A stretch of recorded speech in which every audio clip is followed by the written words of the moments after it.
Okay, so as you can see, the old buttons have been removed. Here's the crappy old buttons. Say good night to the bad guy for those. And now I'm in the middle of the process of putting my new Crown 203Cs into the Saulabi. So, what we've got, let me go grab another button.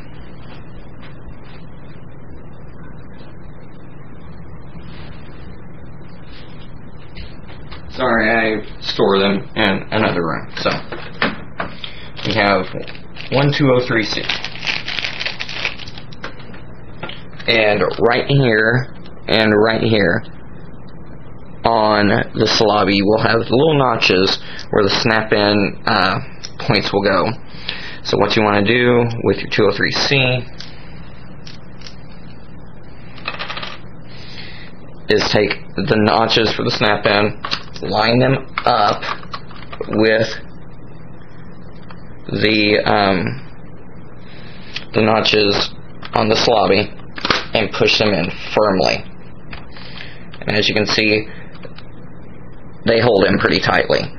I did have a problem, however, even aligning them properly, I would get the start and selects to fall out. So I did screw the nuts in on that. You have the option of doing that. As you can see, there's nuts screwed in on start and select. But generally you shouldn't have to do that. If you're going to get paranoid and afraid that the button's going to pop out, like this one is wanting to, you can always install the nuts, but in general you shouldn't have to.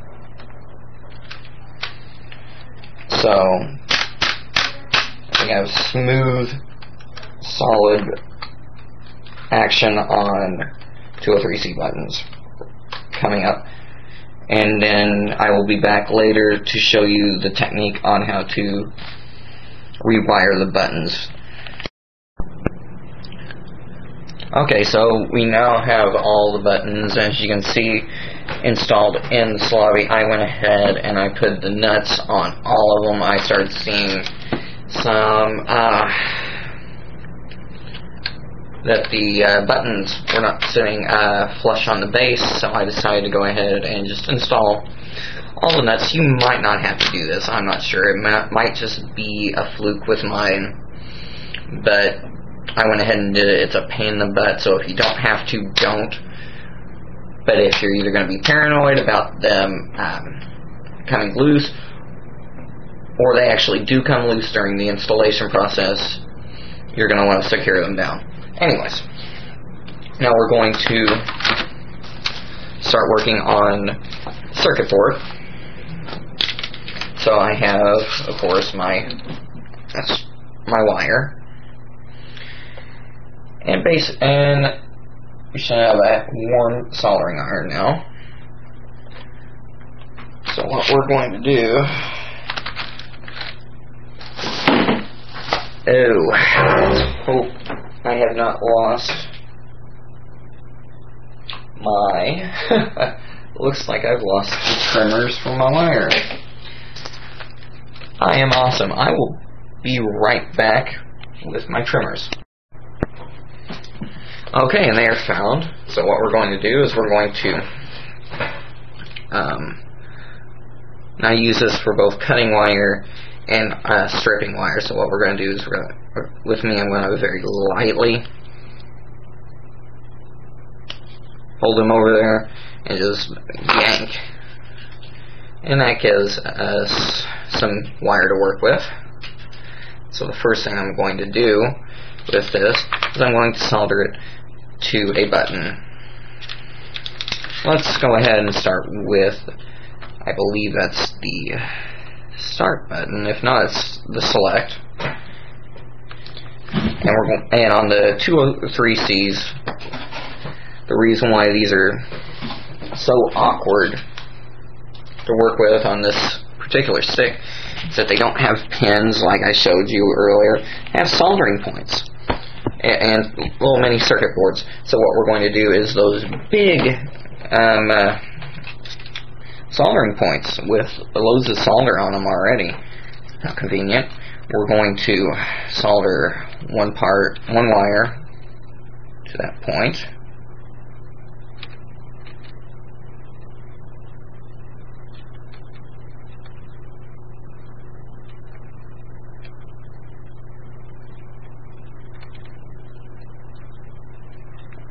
And if we need some, we're going to add some flux to make the solder